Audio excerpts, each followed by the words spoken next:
এটা হচ্ছে বিপরীত রাস্তা, যে রাস্তা দিয়ে এসেছিলাম ঠিক তার বিপরীত রাস্তা দিয়ে ফিরছি। কি সুন্দর লাগছে। অ্যাকচুয়ালি আমরা মানে এই মাঠে ঘাটে আসি না, কোনো প্রয়োজন পড়ে না, কিন্তু এইরকম গত দিনের বৃষ্টি ভেজা এই সুন্দর সকাল, তার উপর আবার আজ ঈদ, ওফ কি অনুভূতি হচ্ছে বুঝতেই পারছি না, এত সুন্দর লাগছে। এইগুলো লিচু বাগান আমার বন্ধুদের বাগানটা। আর এইটা দেখতে পাচ্ছেন রাস্তার ধারে ধারে কত সব ফুল ফুটেছে, ফুল মানে কত ফুল। এই যে এগুলো সব ভাট ফুল বলছে।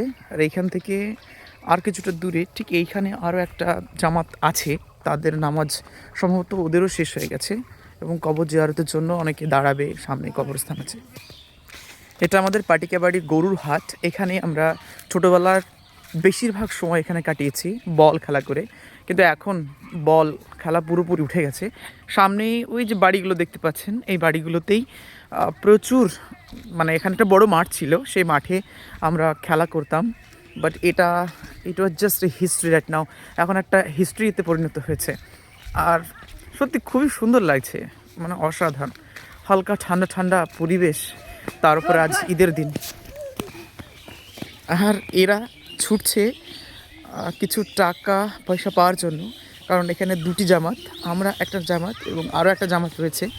তো এদিকের মোটামুটি ইনকাম হয়ে গেছে, দেখতে পাচ্ছেন এদিকে সাউন্ড বাজছে, এদিকে এদের ইনকাম হয়ে গেছে।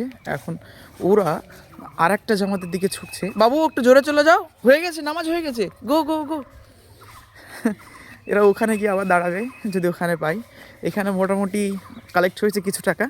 এবার ওই দিকে একটা জামাত আছে, দেখতে পাচ্ছেন, একটু জুম করে দেখায়, এই যে গোলাপি গোলাপি দেখতে পাচ্ছেন, এটা একটা ঈদগাহ। এখানেও প্রচুর মানুষ নামাজ পড়তে আসে। তো এখান থেকেও তারা কিছু পাওয়ার আশায় ছুটছে।